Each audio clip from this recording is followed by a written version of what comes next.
할렐루야. 예, 반갑습니다. 오늘 주일 저녁 예배 올라오신 여러분을 환영하고 축복합니다. 우리 인사 한번 나누겠습니다. 잘 오셨습니다. 말씀의 은혜 받으십시오. 우리 또 주일 오후 제목인데 우리 같이 한번 더 격려하겠습니다. 당신은 특별한 분이십니다. 맞습니다. 예, 오늘 우리가 가지고 있는 신약 성경에 예수님은 많은 설교를 했는데 그 설교 가운데 굉장히 중요한 설교 중에 하나가 하나님 나라의 설교입니다. 그러니까 하나님의 나라를 비유를 들어서 많이 설교를 했는데 한 예를 들어서 주인이 먼 타국으로 여행을 가면서 그와 함께하고 있는 그 종에게 중요한 것을 맡깁니다. 굉장히 특별하니까 맡기는 것이겠죠. 그 비유로 달란트 비유로 하기도 하고 마태복음 25장에는 달란트 비유, 그리고 누가복음 19장에는 문화라고 하는 그러한 비유를 들고 있는데, 예를 들어서 그 종들에게 세 명의 종을 예를 들고 있습니다.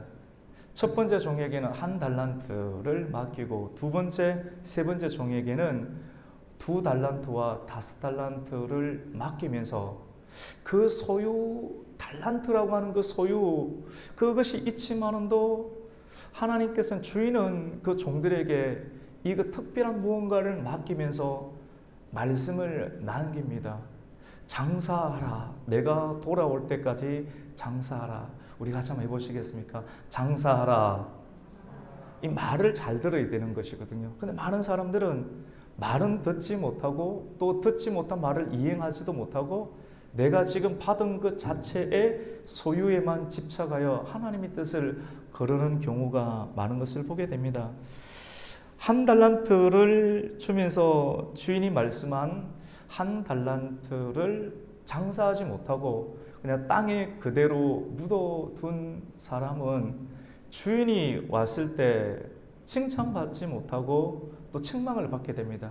반대로 두 달란트와 그리고 다섯 달란트 받은 종은 주인이 남겨준, 그리고 특별하게 여겨서 믿어주어서 넘겨주었던 그 달란트를, 그 말씀까지 잘 활용해서 장사하여, 장사를 통해서 두 달란트 받은 사람은 두 달란트를 더 이렇게 배가로 부응하게 되고, 다섯 달란트 받은 사람도 열 달란트를 벌게 되는, 그래서 하나님으로부터, 주인으로부터 칭찬받는 하나님의 나라의 비유를 보게 됩니다.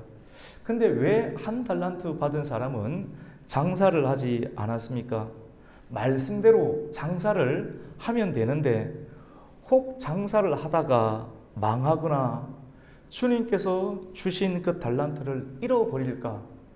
말씀으로 계속해서 부응할 생각을 하면 되는데 사람들에게도 그 말씀은 받았지만도 이것대로 되지 아니하면 어떨까?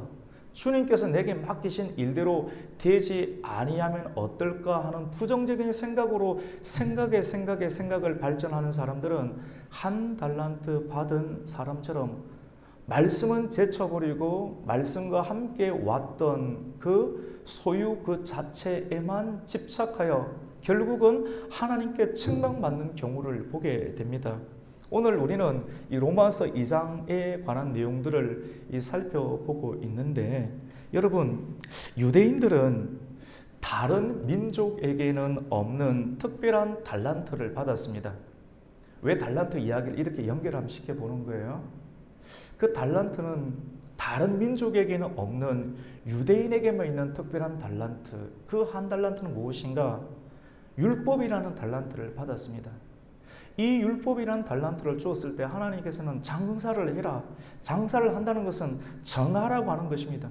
이것을 활용하고 전해서 하나만 가지고 있지 말고 하나를 받았으면 두 개로 만들고 두 개를 받았으면 전하여서 배가로 부흥시켜서 하나님 나라가 부흥되고 확장되게 사용하라. 특별히 너를 생각해서 내가 너에게 이것을 준다라고 말씀을 하는데, 유대인은 율법을 한 달란트를 받은 종처럼 땅에 묻어두고 집착하여 스스로의 자만에 빠져서 그 말씀을 전하지도 않는 지경에 이르게 됩니다.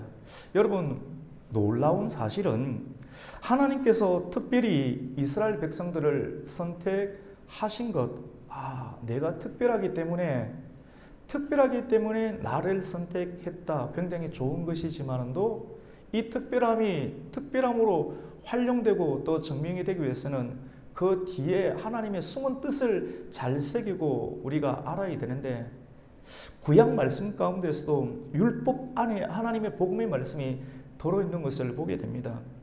유대인들은 나에게만, 우리 가정에게만, 우리 민족에게만 율법을 주시고 우리를 선택했기 때문에 선택하지 아니하는 다른 민족과 주변에 있는 사람들은 버림받은 사람들이라고 소유에 집착하는 달란트처럼 착각 속에 빠지게 됩니다.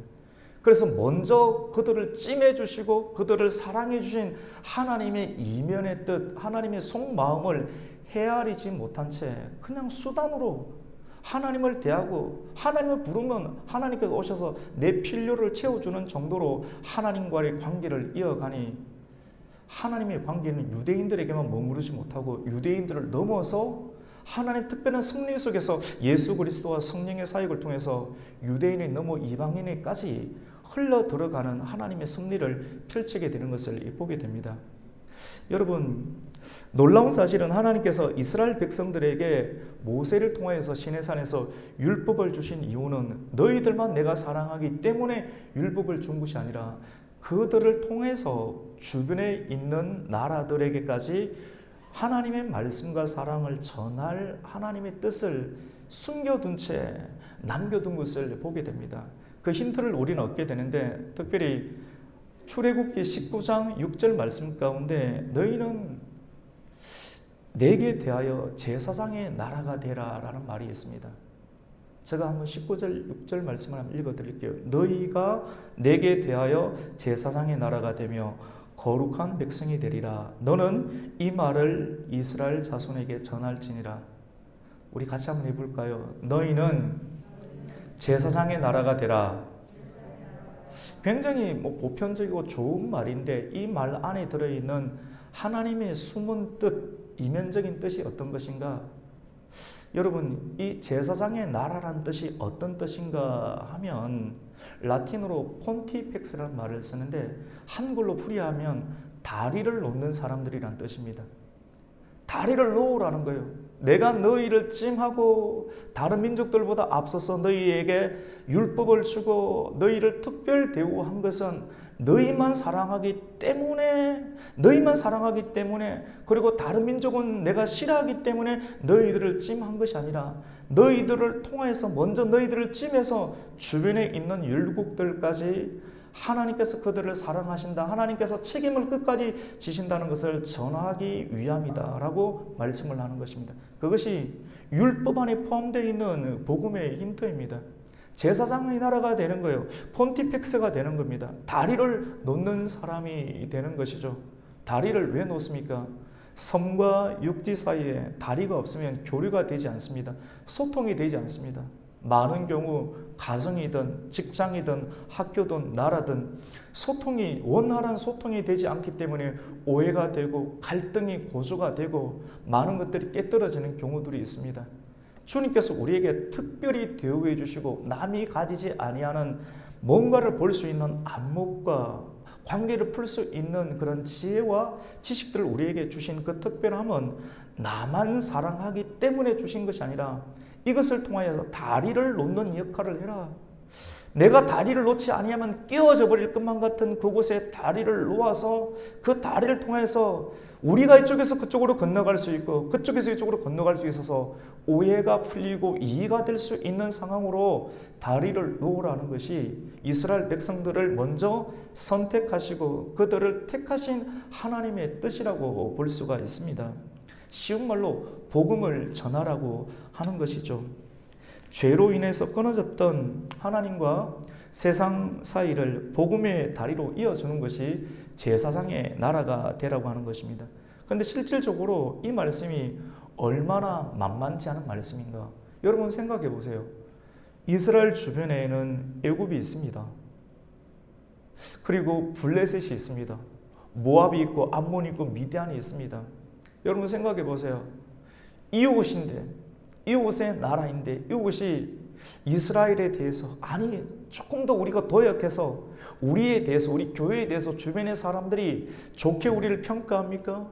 이스라엘의 성경을 바라볼 때 오늘날 우리 이 시대를 바라볼 때 교회와 하나님을 믿는 사람들에 대해서 칭송하며 좋게 여깁니까? 아니면 누르려고 하고 압제하는 일들이 있습니까? 늘 그랬듯이 모든 역사 가운데 주변의 열국들은 하나님과 하나님의 교회에 대해서 비판하며 반대하는 입장 가운데 서 있습니다. 그런데도 불구하고 그들에게 다리를 놓는 일들을 한다라고 하는 것은 사람의 힘만으로 되지 아니하는 하나님께서 그 사람을 온전히 장악하여 성령의 능력으로 장악하여 아니 좀 더 구체적으로 하나님 말씀의 검으로 우리의 아픔과 우리의 생각은 되지 아니한다는 생각을 말씀의 칼로 재단하고 각을 뜨고 각을 뜬 그 위에 하나님의 성령의 불로 우리를 새롭게 하여서 변화되신 하나님의 인격체로 우리가 그들에게 나아갈 때 변화된 그 모습을 통해서 하나님의 사랑을 알고 그들이 하나님께로 올 수 있는 다리를 놓을 수 있는 것이 복음의 다리라고 볼 수가 있습니다.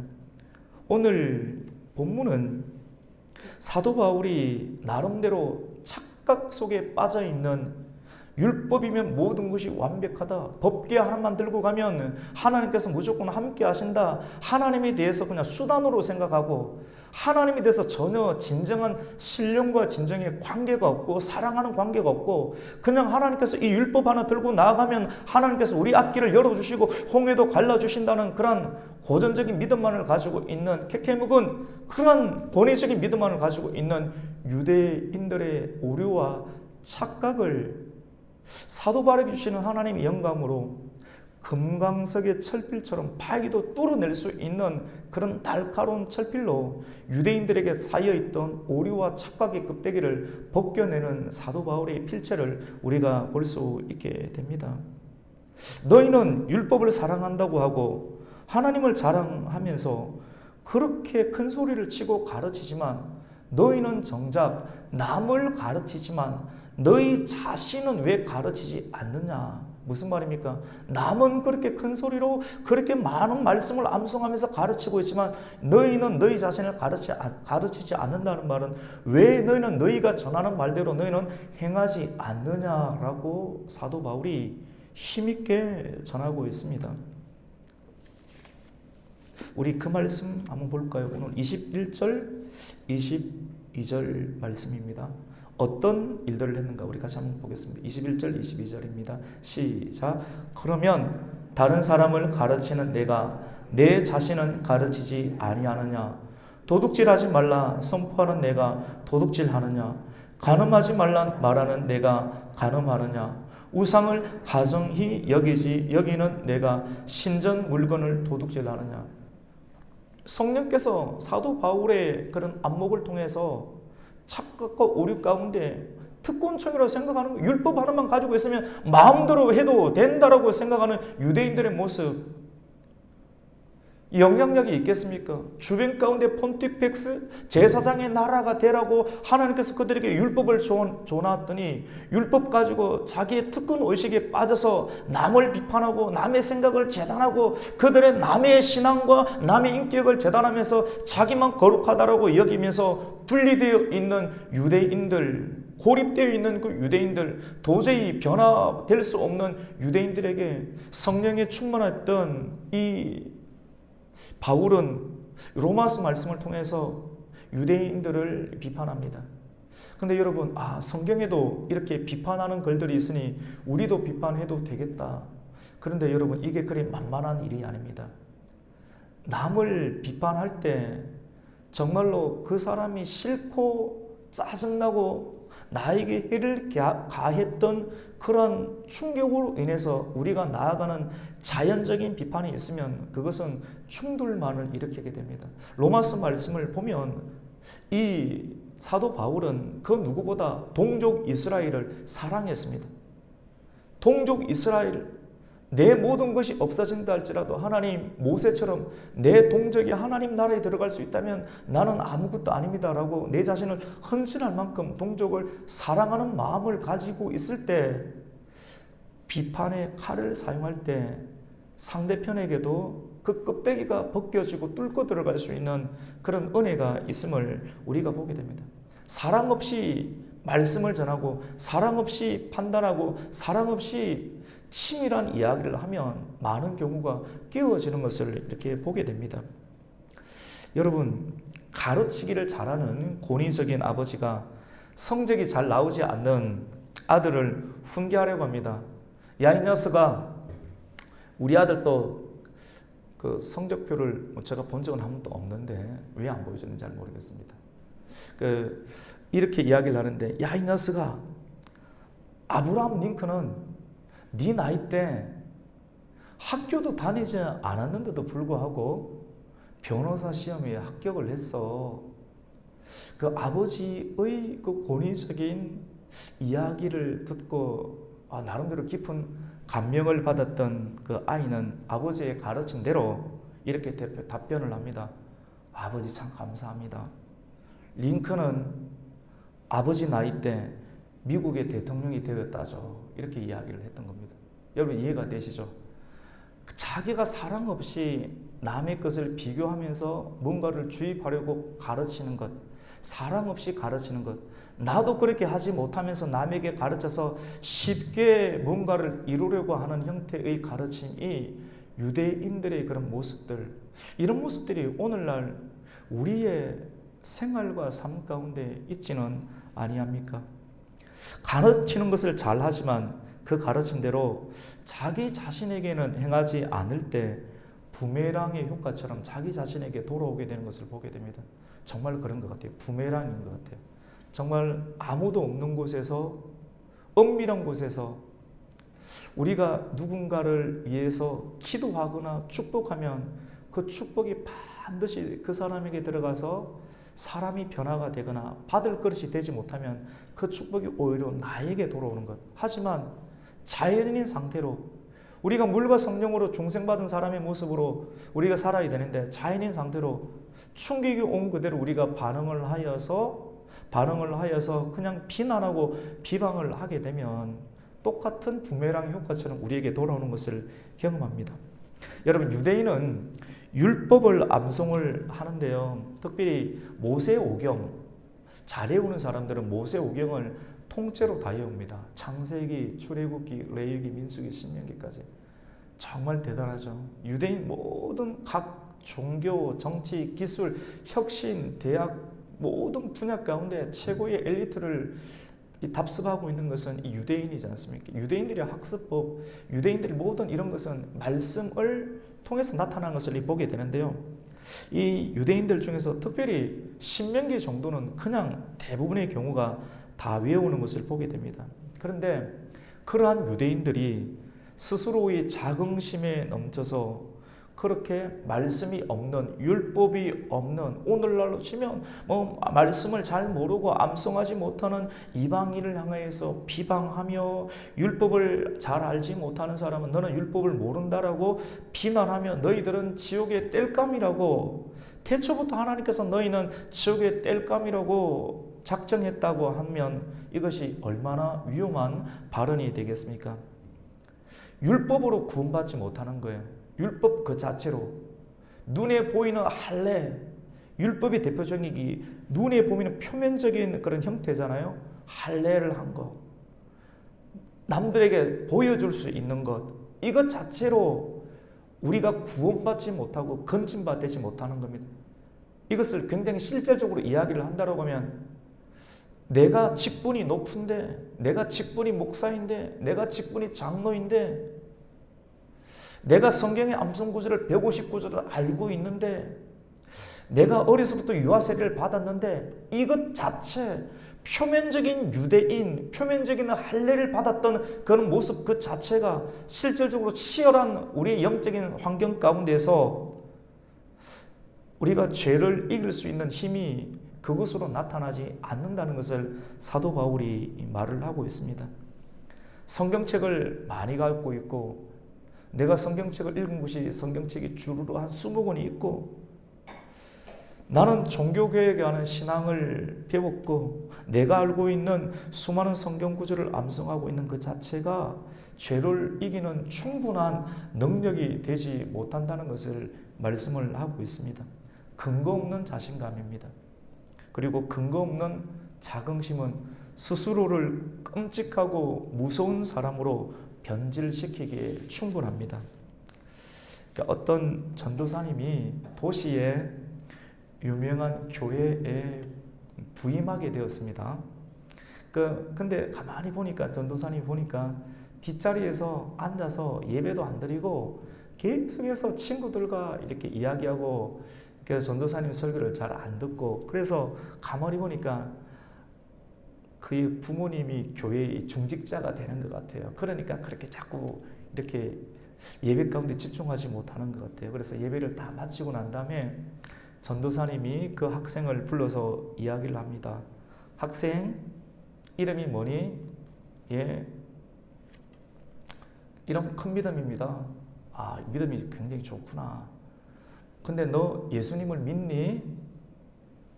예수님을 믿니? 이렇게 물으니까 질문은 예수님을 믿니? 라고 질문을 하였는데 그 아이의 답변은 전도사님 웃으면서 우리 아버지가 장로님이십니다. 이렇게 이야기를 하는 거예요. 두 번째 다시 질문을 합니다. 학생, 너 예수님을 믿니? 전도사님, 제가 이 교회에서 유아 세례를 받았다니까요. 세례 정서를 보여드릴까요? 진지하게 다시 진중한 태도로 학생, 너 예수님을 믿니? 라고 물으니까 아니요 라고 답변을 했다고 합니다. 많은 사람들이 율법, 오늘 성경에 나오는 율법, 오늘날로 쉽게 설명하면, 어린아이처럼 설명하면 우리 아버지가 장로인데 나에게 유아 세례 정서가 있는데 우리 집에 성경책이 양장으로 된 것이 20권이 있는데 표면적으로 가지고 있는 이런 형태 그 자체가 죄와 치열하게 싸워서 이길 수 있는 실질적인 능력과 힘을 주지 못한다는 것을 말씀을 하고 있습니다. 믿음이란 무엇입니까? 표면적으로 드러나는 유대인이 아니고 보이지 아니하는 이면적 유대인, 내면 가운데 말씀의 칼로 성령의 불로서 우리의 속 중심 가운데서 죄를 짓고 싶은 욕망과 감정과 상처받는 감정들을 하나님의 말씀의 칼과 성령의 불로서 내면의 할례를 받은 영적인 유대인만이 진정한 믿음의 사람이다라는 것을 오늘 말씀은 주제로 설명을 하고 있습니다. 우리 28절, 29절 말씀을 한번 읽겠습니다. 마지막 말씀인데요. 같이 읽습니다. 시작. 무릇 표면적 유대인이 아니요 표면적 육신의 할례가 아니니라. 오직 이면적 유대인이며 할례는 마음에 알지니 영에 있고 율법 조문에 있지 아니한 것이라. 그 칭찬이 사람에게서가 아니요 다만 하나님에게서니라. 이 사도 바울이 정리를 하는 겁니다. 표면적 유대인, 너희가 자랑하는 내가 예수를 이만큼 믿었는데요, 믿었던 증거를 표면적으로 드러낼 수 있는 그런 수셈, 내가 예수를 믿은 지 30년이 되었고 또 눈으로 드러낼 수 있는 세례의 정서, 그리고 장로의 직분, 때로는 목사의 직분까지라도 이것 자체로서 하나님의 영광을 나타낼 수 있는 궁극적인 충분한 이유가 되지 못한다. 무엇입니까? 죄를 싸워서 이길 능력이 있어야 되는 그것은 마음의 할례, 이면적 유대인이 표면적 육신의 할례가 아니라 오직 이면적 유대인이란 말은 보이지 아니하는 속사람이 강건해야 되고 보이지 않는 속 자체가 이면적인 형태가 마음의 할례를 받은 사람만이 하나님의 칭찬받는 사람 될 수 있다라고 말씀을 하고 있습니다. 여러분, 눈에 보이는 할례가 정표가 아니라 우리의 속사람이 성령의 불과 또 말씀의 칼로 쪼개어져서 마음의 할례를 받은 사람이 하나님의 참 제자가 될 수 있고, 이러한 사람의 모습들이 동행하는 사람의 모습으로 증명이 될 수 있음을 드러내고 있습니다. 여러분은 매우 특별한 분이십니다. 왜 특별합니까? 여러분이 가지고 있는 것들, 남들에게 자랑할 수 있는 것들이 있기 때문에 특별한 것이 아닙니다. 우리에게는 특별한 주님의 은혜가 있습니다. 그리고 그 사랑을 알고 주님의 길에 동행하는 삶, 그 삶의 길 가운데 지금 오늘 이곳에 예배자로 서 있기 때문에 저와 여러분은 특별한 분이십니다. 특별한 사람은 특별한 일로 내 안에 특별한 분이 있고 특별한 가치가 있음을 우리의 삶을 통해서 증명을 하게 됩니다. 마음에 어둠이 있으면 어둠이 드러나게 될 것이고, 마음에 빛이 있으면 그 사람을 흔들면 빛이 드러나서 어둠을 환하게 비추는 그런 사람이 될 것입니다. 여러분, 펴지지 않으면, 말씀을 맺겠습니다. 펴지지 않으면 죽는 것이 두 가지가 있다고 합니다. 하나는 낙하선이 펴지지 않으면 죽게 되죠. 또 하나는 예수 믿는 사람이 얼굴이 환하게 빛으로 드러나지 않으면 죽은 것이랍니다. 옆에 있는 분 한번 보고 싶다. 얼굴이 환한가? 아니면 우중충한가? 좀 어떻습니까? 속 안에 특별한, 내가 특별할 수 있는 것, 당신이 특별할 수 있는 것은 우리의 재산이 얼마가 되고, 내가 사는 아파트가 이 정도가 되고, 우리의 기업이 이 정도가 되는 것이 아니고, 또 교회로 친다면 우리 교회의 숫자가 이 정도 되는 이것 자체가 중요한 것이 아니라 내면적 할례, 성령의 은혜로 중생하여서 참다운 제자는 스승이 간 길 가운데 함께 걸어가는 것이죠. 제자는, 우리가 예수님의 제자라고 하면 제자의 기본적인 조건은 뭡니까? 중요한 조건은 스승이 가는 길을 따라가는 것 아닙니까? 동행하는 것 아닙니까? 우리가 물과 성령으로 중생하여서 우리 안에 특별한 예수 그리스도의 복음의 빛이 있음으로 말미암아 우리의 밝은 얼굴로 가정에 들어가서 아버지가 밝으면 가정이 환해지고, 사장님이 기업에 들어가서 얼굴이 내면의 빛이 밝으면 기업이 잘 되고, 팀장님이 직장에 들어가서 얼마나 많이 힘듭니까? 근데 밝은 미소로 내 안에 빛이 있으니 빛을 드러내게 되면 직장이 환하게 됩니다. 당신 안에 말씀의 칼과 성령의 불로 동행함으로 마음의 할례를 받아서 하나님과 또 사람 앞에서 오늘 본문의 마지막 절과 같이 하나님 앞에서 칭찬받고 인정받고 사랑받는 성도가 되시기를 예수님의 이름으로 축복합니다. 아멘. 하나님 감사합니다.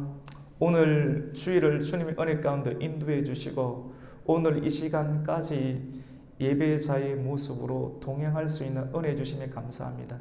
우리가 함께 찬양하고 우리의 생각을 예수 그리스도의 십자가와 고난과 고난 이후에 있는 부활에 우리의 생각을 맞추며 그 너머의 모든 시험을 우리가 합격하고 통과함으로 말미암아 주께서 우리에게 주실 풍복과 의의 면류관을 바라보면서 우리가 오늘 또 우리에게 맡겨준 수많은 압박과 상황들에 대해서 환한 얼굴과 밝은 미소로서 우리 안에 있는 하나님의 은혜를 증명하고자 합니다. 우리가 주님의 은혜로 복음의 은혜를 받은 특별한 사람으로서 우리의 가정과 우리의 직장과 우리의 삶 가운데 내 안에 있는 그리스도의 밝은 빛이 우리의 밝은 얼굴로 증명이 되는 특별한 사람으로 오늘과 내일이 지속적으로 주님의 동행하심으로 쓰임 받게 하여 주시옵소서. 예수님의 이름으로 기도드립니다. 아멘.